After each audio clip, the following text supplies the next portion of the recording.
Usa ka pagtuo, usa ka tingog, usa ka katawhan.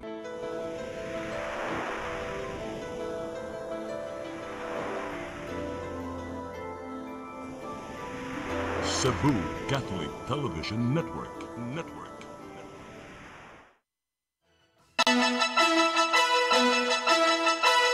Uluhan sa mga balita sa Sayri 47. Cash gift sa namatay nga senior citizen, gikuha og laing tao. Anak sa namatay, may reklamo. Vlogger nga ni-post nga mibalik pagsiaw ang mga kriminal, gikasuhan.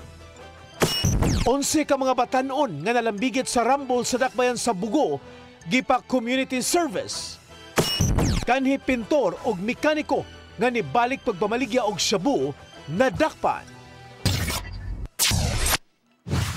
Sugbo, Kabisayan ug Mindanao, Pilipinas ug katawhan kutos maabot sa tong Sibya sa tibuok kalibutan mayong hapon. Live kita karon sa CCTN Channel 47 ug kini ang tulumanon sa nag-unang kasayuran nga angay natong masayran. Sa nga ni Attorney Danica Caballes, ako si Dennis Tabar ug kini ang Sayri 47.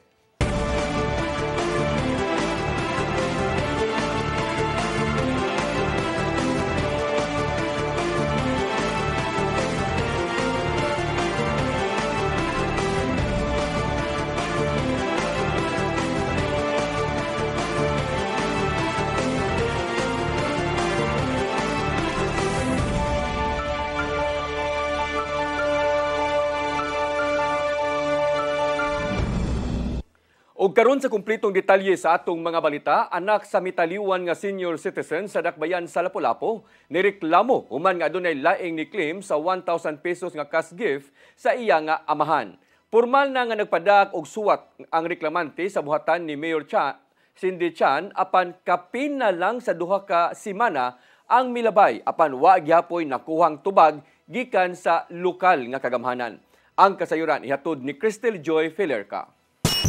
Nipadayag sa iyang kasagmuyo sa social media ni atong Agosto 6 si John Ray Tumulak, usa ka residente sa barangay Gunob, Dakbayan sa Lapu-Lapu, tungod sa wa pagtagad sa lokal nga kagamhanan sa iyang gipada nga formal letter ngadto sa Office of the Mayor, kabahin sa 1,000 pesos nga cash gift sa iyang nitaliwan nga 63 anyos nga amahan nga si Antonio Tumulak. Matod ni Tumulak nga ang iyang amahan nagsaulog sa iyang adlaw na tawhan ni atong Hunyo 13 apan nitaliwan ni atong Hulyo 2. Usa sa gibilin kanila silang amahan nga kuhaon ang iyang cash gift.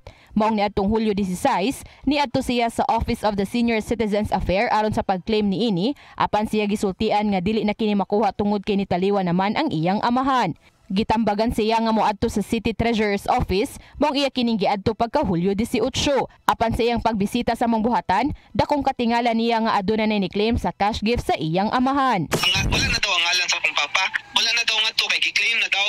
So niya na ko, imposible na kay namatay na si papa. Kunya, kung nga igsuon, sila mismo ana sige push na ko nga i-claim gito.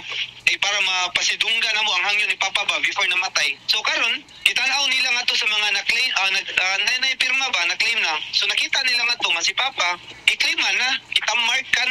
Human sa iyang nasayran, niadto dayon siya sa buhatan sa mayor aron mo reklamo. Apan kinahanglan kini og formal letter, mong iya kining gisunod og gidawat sa mayor's office og nipasalig nga i-forward kini sa OSCA. Sulod sa mong formal letter nga gustong paimbestigahan ni John Ray kung giunsa og kinsay nakakuha sa cash gift sa iyang amahan. Pag-uli ni Tumulak sa ilang balay ni anang adlaw gikan naghatod sa reklamo, nibutyag ang iyang igsuon nga adunay niadto sa ilang panimay. Tung pag-uli na ko atong Friday, ihanda ko ang igsuon nga babae nga naa daw mga taga-BMO niadto sa balay. Ihangyo, ihanda nga, sir, iatras lang ang kaso. Ina si Sir Ma'am, ignan ako igsuon nga babae. Ina si Sir Ma'am na iatras lang ang kaso tawag kay 1,000 ra ni amo nang giuli, iparesibuhan na mo. Dili daw siya gusto nga mawagtangan sa trabaho tungod ana. Gisigihan og follow-up ni John Ray ang moong reklamo, apan nahuman na lang ang mga adlaw nga gipasalig kaniya apan wa siya nadawat nga tubag hinungdan nga nagpost siya sa social media. Tumong lang ni John Ray sa pagpost nga tubagon sila sa lokal nga kagamhanan kabahin sa iyang reklamo. Samtang gipasabot ni Mark Anthony Bautista, ang pangu sa Public Information Office, nga human madawat sa Mayor's Office ang mong reklamo, adunay investigasyon nga gipahigayon og nasuta nga duha ka mga individual ang nalambigi. Through the investigation, we found out nga doon liable sa kanang hitabo. That's the reason why nag-take og action ang kaning BMO office together with the HR and kaning opisina ni City Mayors and opisina sab ni City Administrator until they decided nga katong individuals nga involved sa kanang issue, gitaktak na lang gid siya. Ang duha parehong mga casual employees o gitaktak na sila sa ilang trabaho sugod karong adlaw. Crystal Joy Felerca, CCTN News. Mayor sa lungsod sa Minganilla ug Cordoba nagpatabang kang Gobernador Pamela Baricuatro aron mapatuman ang tagsa-tagsa ka mga proyekto sa ilang dapit. Kini sama sa mga drainage project hangtod na sa pagpatiwas sa kaugalingon nga tambalanan sa lungsod. Ang kasayuran ihatod ni Gian Navarro. Dako ang panglantaw sa pipila ka mga mayor sa Sugbo nga abagan sa Kapitolyo ang mga gipangdusong proyekto sa ilang dapit.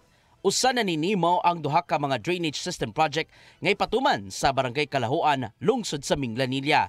Matod ni Mayor Rajiv Venad nga suportado ni Gobernador Pamela Baricuatro ang imong drainage outfall system project.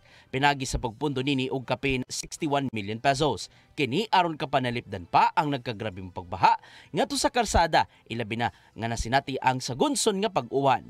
Gikalipay noon kini ni Enad human sa dul-ando ka tuig pagpaabot aron tugutan sa Kapitolyo. Ito nga area affected po din taon sa baha kung Sugar 1. Nalipay po ang lungsod dahil isaad ni Governor Pam na ayan, lumuod na rin kasi. Giling mo, duha ka drainage outfalls sa Barangay Kalahuan na kung matuman, ako pag ikatabang sa mga lumulupyo dito na dito. Nagpatabang usab si Enad kang Baricuatro alang sa mga medical services nga himuon sa LGU diin ipaduol kini ngadto sa mga konstituente. Sa laing bahin, gilao man ni Mayor Cesar Didoy Suwan nga mahuman sa Dibadugay ang Cordova Community Hospital human sa pipila ka tuig nga pagpaabot. Matod ni Suwan nga dako og bentahe ang pagpahuman sa mong proyekto sanglit apil man sa priority agenda ni Baricuatro ang reforma alang sa healthcare system. Una kining nasugdan sukad sa nang agi pang mga termino ug laing gitrabaho karon mao ang road right of way aron makaagi ang ambulansya dol sa gihimong tambalanan. So, may anak siya sa amuan, she will really help. No? Kasi taon niya, yung tanawon kung unsay napuyugo niya ang iyahang anak nga doktora, no, kay mo imutan on how we will rehabilitate or improve the building para magamit gud siya as a start as an infirmary hospital. Napaglantawan usab di Suwan nga malaki pohon sa budget sa probinsya sunod tuig ang allocation sa pundo alang sa maong hospital project. Gian Navarro, CCTN News. Mandawi City Mayor Tadio Junque Uwano nangayo og suporta gikan sa mga senador aron matabangan ang pagtukod sa duha ka mga priority project, ang moderno nga tambalanan ug ang campus sa Mandawi City College. Ang kasayuran ihatod ni Mary Rose Sagarino. Gibisita ni Mandawi City Mayor Tadeo Junque Uwano ni atong Martes ug Miyerkules ang 5 ka mga senador aron mangayo og suporta matabangan ang pagpundo sa duha ka mga dagkong proyekto sa iyang administrasyon.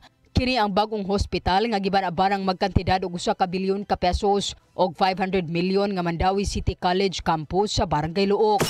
Junque Uwano, kibaw naman ta ang hospital will cost $1 billion siguro.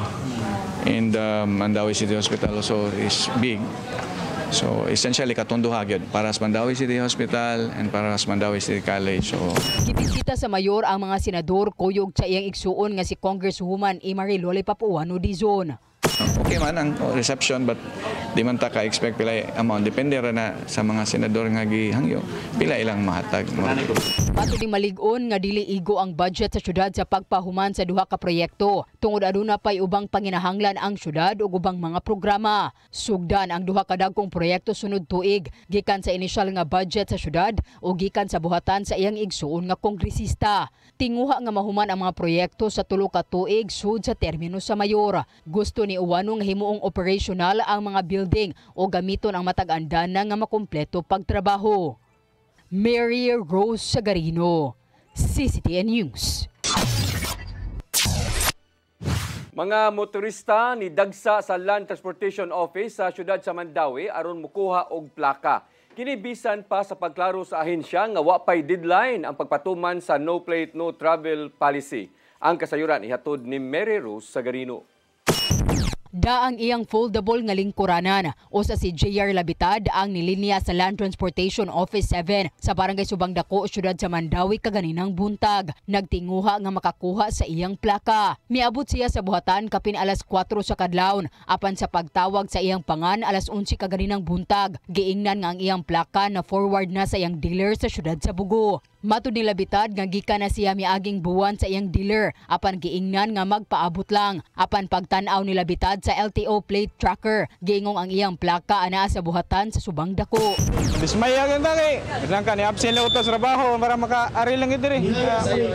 Makalihay tas dako pud ba. Ya inani ra day balik sa tuwa. Balik ra pas dealer. Na-release man kuno. Usa sila Labitad sa gatusan ka motorista nga midagsa sa LTO 7 sa Mandawi aron mokuha og plaka. Subay na sa kabalaka sa pagpatuman sa no plate no travel policy, diin pamultahon og 5,000 pesos nga walay permanenteng plaka. Apan giklaro kagahapon sa LTO Central Office nga wala pa gikatakdang deadline sa pagpatuman sa no plate no travel policy. Samtang naghuwat sa mando ni LTO Chief Attorney Vigor Mendoza II. Samtang ang laing motorista nga si Eric Duenas nga taga-Dakbayan sa Lapu-Lapu ang nakaklaim sa iyang plaka human sa paghuwat sukad ni atong tuig 2016 pagpalit sa iyang motorsiklo. Hindi kani kuan man sila nga dakop sunod sa semana. Kay kini nga number ang truck sa kanang kuan, yung tracker sa Manila siya. Pero nisulay raw gari dire. Nakuha man ako. Nakuha ra gid ako. Sa pinabot. Giadisuhan ang mga motorista nga nagtag-iya gikan tuig 2018 pataas nga mo claim sa ilang plaka sa Subang Dako Office samtang kadtong gikan sa tuig 2014 hangtod tuig 2017 giawhag nga moadto sa Robinson's Galleria o sa pinakaduol nga buhatan sa LTO. Mary Rose Sagarino, CCTN News. Koneksyon tali sa mga mag-uuma o ubang sektor kinahanglanon aron magpabiling paigo ang supply sa pagkaon sa rehiyon ug sa nasod. Kini ang nakita sa kadagkuan sa Department of Agriculture bahin sa issue sa food security atol sa usa ka food summit. Ang kasayuran nihato ni Gian Navarro. Atol sa duha ka adlaw nga AgriConnect Food Summit nga gipaygayon ning semana sa Kapitolyo, giatagan og dakong gibug-aton sa kadagkuan sa Department of Agriculture ang maayong koneksyon alang sa maayong supply sa pagkaon kun food security. Gipasabot ni Undersecretary Cheryl Marie Natividad Caballero nga kinahanglang makigalayon ang mga mag-uuma sa ubang sektor alang sa maayong food security sa palibot. Pasabot niya nga makabot ang maayong koneksyon kumuabag ang public o private sector ngadto sa mga lokal nga mag-uuma aron adunay padulngan ang ilang mga agriculture products. Mato di Caballero nga kadugayan mapaymuslan sa mga mag-uuma ang maayong kita gikan sa abot sa ilang mga hinaguan gikan sa tamnanan. Our farmers and fisher folks who have to be part and parcel of our planning and implementation activity. So sila representante ng kanilang kooperatiba, asosasyon, organisasyon kasi hindi naman natin kayang isa-isahin sila all at the same time. Gipayron usab di Caballero ang mga nanambong sa mong food summit nga ipalabi ang resiliency sa mga tamnanan alang sa maayong panginabuhian gikan sa pagpanguma. Pakapinanusab kini sa mga maayong teknolohiya ug kaalam nga angayampay muslan sa mga mag-uuma aron mas molambo pa ang ilaha nga mga hinaguang produkto. Keep in mind that we are an island. No? Being in an island, we have to be sustainable and resilient kasi not all the time food is available. And so we look at the local food system, aning mga endemic crops that grows in the area. Duga pa ni Caballero nga kumahimo consistent unta ang presyo sa mga inaning produkto gikan sa tamnanan hangtod na sa kamerkaduhan. Hinuon pa dayon ang pagbantay sa Department of Agriculture aron kalikayan ang overpricing sa mga agriculture products tungod sa mga mapahimoslanong middleman gikan sa pribadong sektor.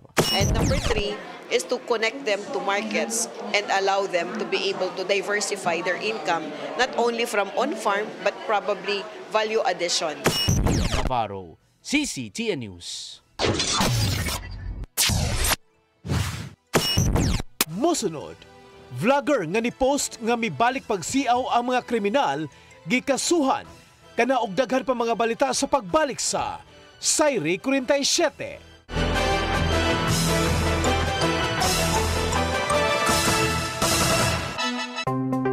Discover the beauty of the Philippines.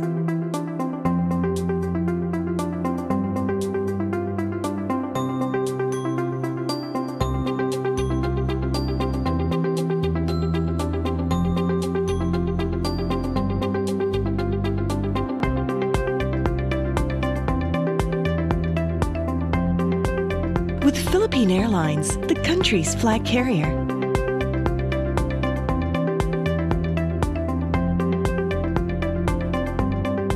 The airline that lets you feel the warmth of the nation.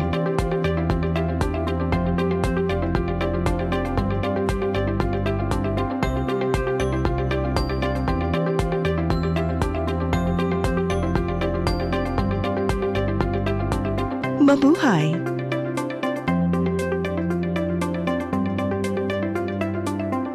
Siguradong pagkain sa buong bansa. Masaganang ani, mataas na kita. Maunlad na buhay ng mga magsasaka at mga mangingisda. Siguradong pagkain sa buong bansa.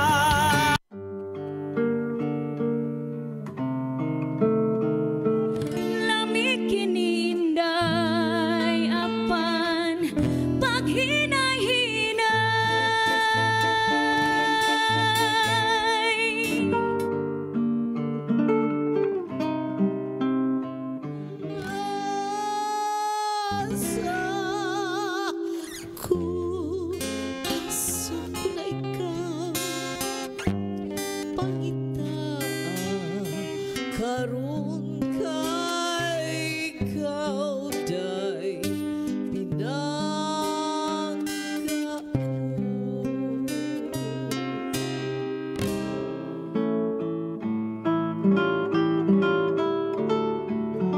Hain ka na, pinangga ko, uhain ka.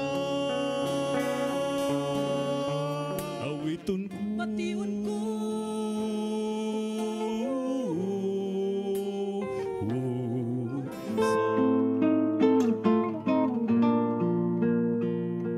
Dihay Pinay namin yo og hapon, hapon nga tigulang og hubakon. Sugod siya kay iya lang hokhokon, og iya lang oto-otoon. Ay pas sayawin day, surain day, surain day, surain day.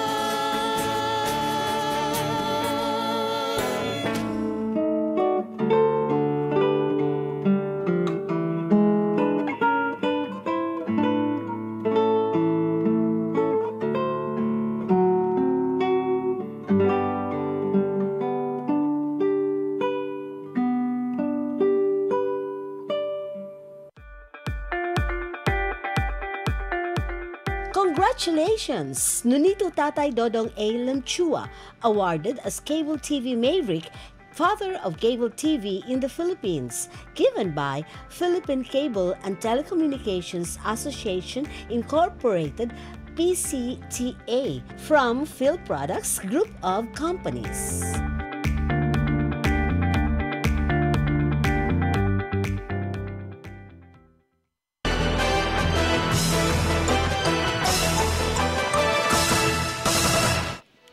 Balik sa atong mga balita. Vlogger nga responsable sa pagpost og video nga mibalik na pagsiaw ang mga kriminal gipasakaan og kaso sa Police Regional Office 7.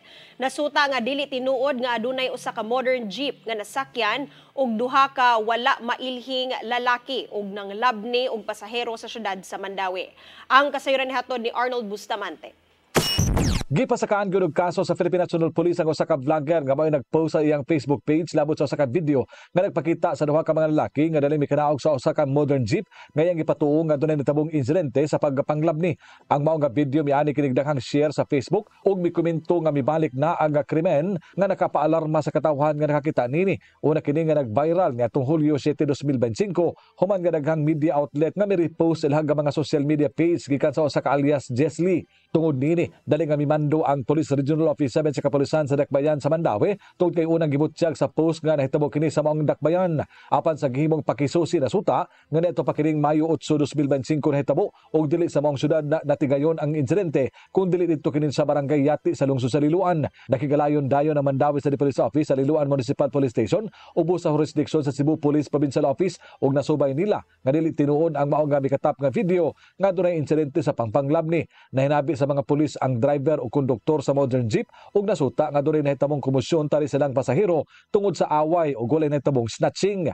Gumikan nini mipasakag kaso ang Regional Anti-Cybercrime Unit 7 sa pagpangulo ni Police Lieutenant Joshua Cruz sa kalapasan sa Article 154 sa Revised Penal Code kon unlawful use of means of publication and unlawful utterances. Subay sa Section 5 sa Republic Act 10175 kung ang Cybercrime Prevention Act of 2012 kung mamatun-an nga sad-an ang maong sinumbong mamahimong mabilanggo kini sulod sa 6 ka tuig hangtod sa 12 ka tuig gawas sa multa. Mipasalig ang Police Regional Office 7 nga kung magawas ang warrant of arrest gikan sa korte andam ang kapulisan sa pagpatuman ini aron dakpon sa labing dali nga panahon ang suspitsado. Mato ni Police Brigadier General Rodrigo Marana ang hepe sa kapulisan sa Central Visayas nga dali nila palabyon ang susamang pasangil nga mopakatapok sayop nga impormasyon diha sa social media nga makapahadlok sa publiko. Giawhag ni Marana ng publiko nga magbinantayon og responsable silang pagpakatap og impormasyon diha silang mga social media account. Kung walay kamatuoran ang mga gipang post diha sa Facebook, mamahimong makahatag kining dakong problema sa komunidad.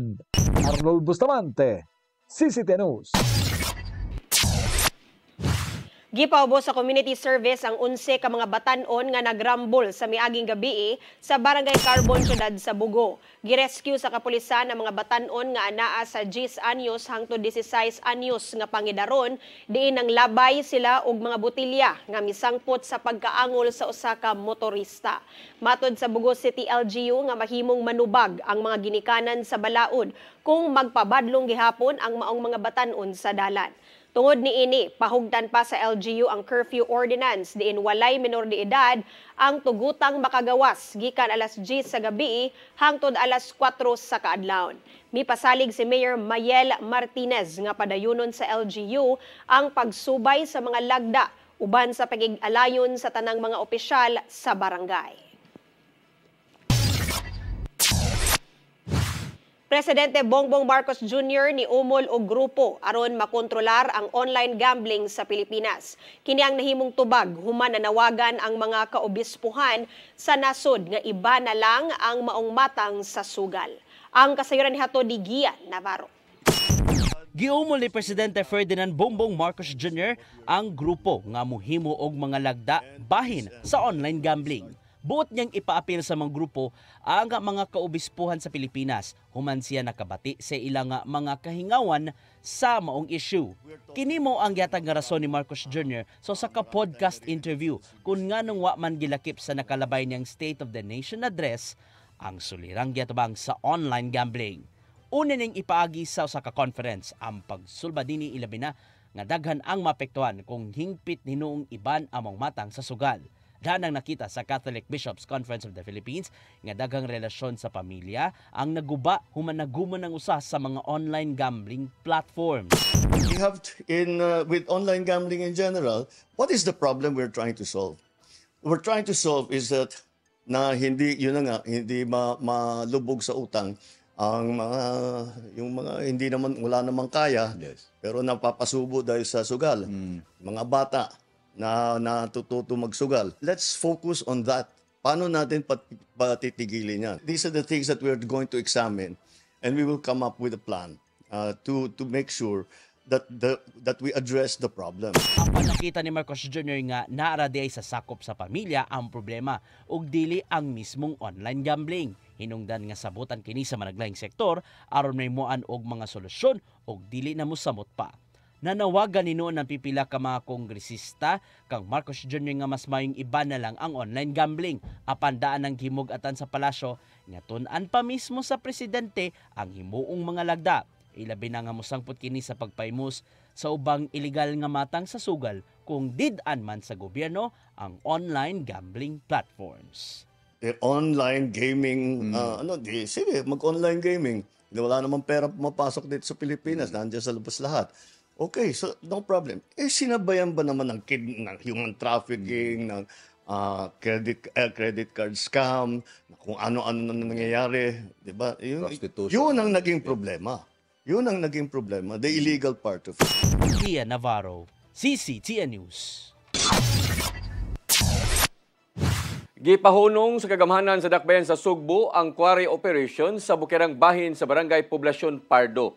Gipatuman sa PROB ug Cebu City Environment and Natural Resources Office ang giluwatan nga cease and desist order ngadto sa operator. Matod sa overseer sa PROB nga si Raquel Arce nga nagkubkob og mga mineralis sa kayutaan ang mao nga quarry operation bisan og gipahimangnuan ng daan sa kagamhanan sa dakbayan sa Sugbo.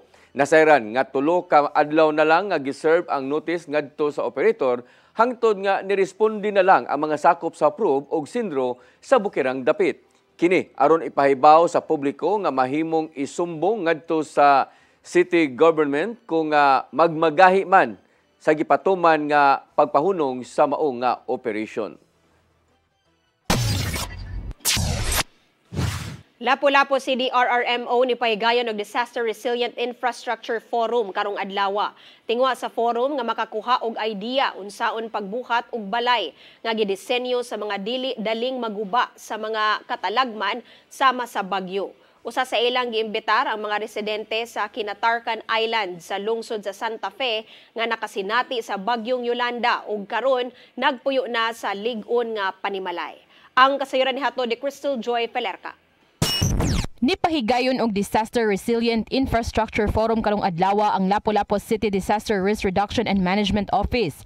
Gitambungan kini sa mga barangay kapitan, urban poor members, mga engineers, non-government organizations ug pipila ka mga LGU sa probinsya sa Sugbo. Matod ni Najel Banyasha, ang pangu sa Lapu-Lapu CDRRMO, nga usa kini ka pamaagi aron nga mapangitan og solusyon ang sagad nga problema nga masinati sa katawhan ilabi na gyud sa mga kabus nga kung adunay katalagman sama sa bagyo, daling maguba ang ilang mga panimay. Unang dinhi sa tuwa usa natong nakita is daghantag mga kaigsuonan nga mga balay taon labi na sa isla dili kay lig-on. No, ang ilang basta lang makatukod. So Maong usa sa ilang giimbita kaganihang buntag ang mga residente sa Kinatarkan Island sa lungsod sa Santa Fe nga mga benepisyaryo sa Balay Bao nga gihatag sa Santo Niño de Cebu Agustinian Social Development Foundation Incorporated human sila maigo sa bagyong Yolanda ni adtong tuig 2013. Pagkunin siya nga kanang infrastructure nga disenyo ilang gihimo unya ilang i-share din karong buntaga. Gyud sa nila paghimo. I-share sa nila unsang ilang eksperyensya tung naigo na sa sila laing bagyo ngawa na nangaguba ng ilang balay. Dugang panibanya siya nga mahinungdanon kini alang kanila nga makakuha sila og impormasyon gikan sa maong mga residente aron ilang masuta kung ila ba kining maimplementar sa dakbayan sa Lapu-Lapu ilabi na sa mga islang barangay. Samtang gibutyag ni Dennis Abarientos, ang Assistant Executive Director sa Santo Niño de Cebu Agustinian Social Development Foundation Incorporated, nga gibanabanang ni gasto og 270,000 pesos ang matagbalay ng ilang gitukod sa Kinatarkan Island. Apan dala na ni ana ang transportasyon sa mga materyales padung sa isla. Pero this already included all the components sa Balay Bao na the ideal safer shelter that we'd like it to be. So naa siya storage na jar for water collection, naa siya solar panel. Idugang niya nga ang Balay Bao posibleng matukod sa mga islang barangay sa dakbayan sa Lapu-Lapu. Nibutyag ang usa sa mga benepisyaryo sa Balay Bao nga si Margarita Usayan nga sukad siya nagpuyo sa mong balaya, dili na siya mahadlok nga maguba ang iyang panimay kung adunay bagyo. Karon nga na ni balay, okay ra kay katong bagyo sa Ursula, nakatry naman mi adto nga aguan. Okay ra man kaayo. Crystal Joy Pelerca, CCTN News. Mosunod, kanhi pintor ug mekaniko nga mibalik pagpamaligya og shabu na dakpan kana og daghan pa mga balita sa pagbalik sa Sayri 47.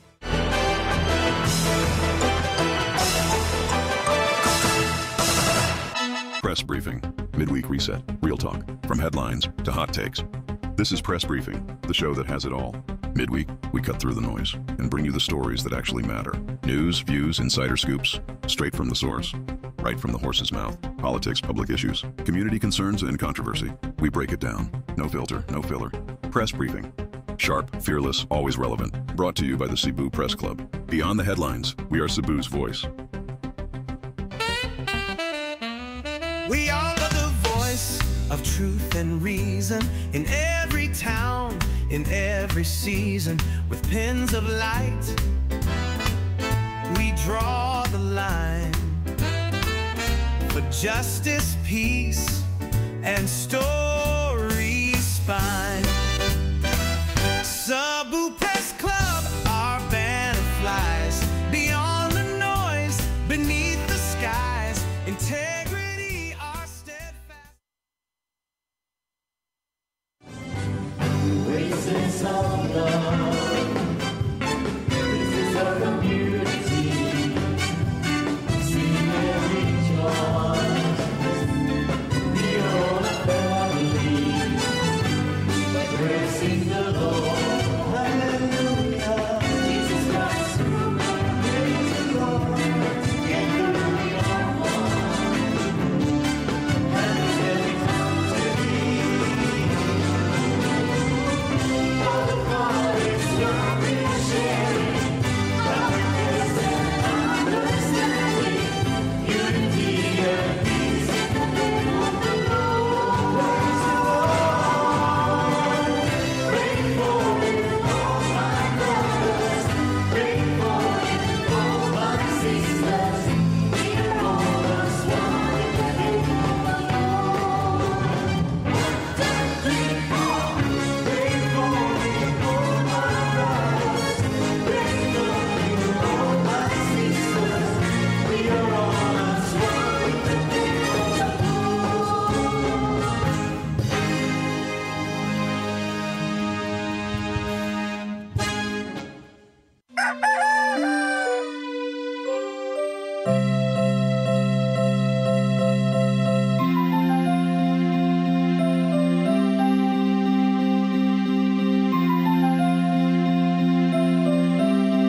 Ma, wala na dita, ma. Palud, ma. Sorry ma'am, na-late ko. Nagita pa mong gugo para internet sa kong anak, ma'am. Ay, wala na yung problema. Pag sinisibo. Sinisibo, sinisibo. For your internet connection, And for the signal of your cable TV. so fast and straight, the transmission to your home. Sinisibo. Sinisibo, sinisibo. Offers you to have fiber optics. For your viewing experience, perfect and clear so fast. So great and affordable for you to enjoy. Sinisibo. Cine Cebu Television Network Incorporated offers fiber to the home broadband internet bundled with fiber to the home cable TV connection. Cine Cebu Television Network Incorporated with its operation in Metro Cebu and the whole province of Cebu soon. And affordable for you to enjoy. Sinisibo. Your song. Your music. Your listening pleasure. Sing it, Cebu! And if I don't need you, This, my darling, I've been told. Jody was the girl who lived next door. saving all my kisses just for you. Yes! You got me jumping like a crazy clown. And I go feature like a put in town. Since I kissed you, love your lips so wide. The things that bothers me is nothing I can find. Hey, hey, set me free. Stupid Cupid, stop picking on me.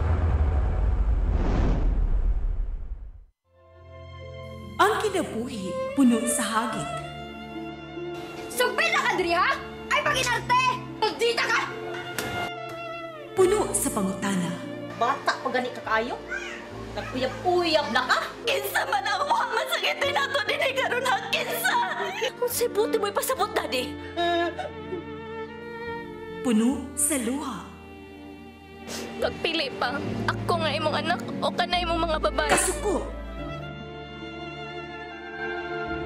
Yung ano pa? Ano itong ka ni Papa?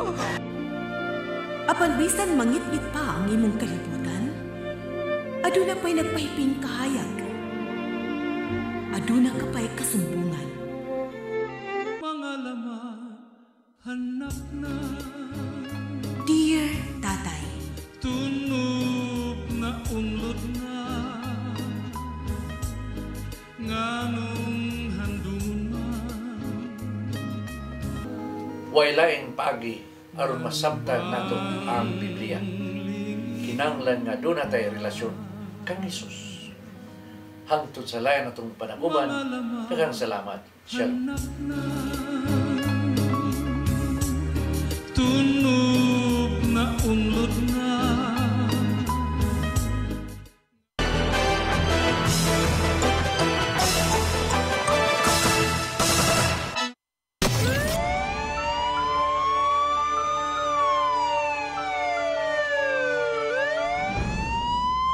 Balik sa ato mga balita, may balik na sayang naandang trabaho o nasikop sa kapulisan ang kanhi pintor og mekaniko sa pagpamaligya og shabu sa Porok 6, Barangay Bulok-Bulok, lungsod sa Sibulan, probinsya sa Negros Oriental.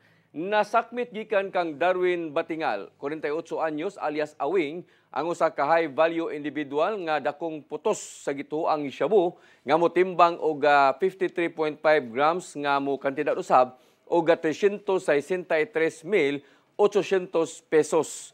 Kasong kalapasan sa Section 5 ug 11 sa Article 2 sa Republic Act 9165 ang ipasaka sa kapulisan sa Negros Oriental batok sa suspek.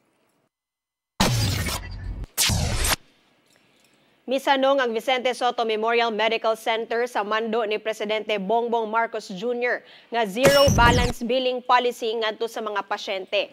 Matod sa medical director nilang si Dr. Gerardo Aquino nga mihatag sila og report sa mga pasyenteng nipahimos sa basic ward accommodation ngadto sa gobyerno. Kini aron maabagan ang mga pasyenteng naglisod sa paggasto alang silang pagpatambal. Usa ang VSMMC sa tulo ka mga tambalanang gi-operate sa Department of Health aron ipatuman ang maong polisiya. But you know, in Vicente Soto, we have even more than 95% of our accommodation as basic. Meaning, with that, the no balance billing is fully implemented in that facility. Mo kadto naglangkob sa ato mga balita sa Sayri 47. Ako si Dennis Tabar. Ako si Danica Caballes, ang Lunes Pon sa inyong paboritong tulumanon. Sayri 47.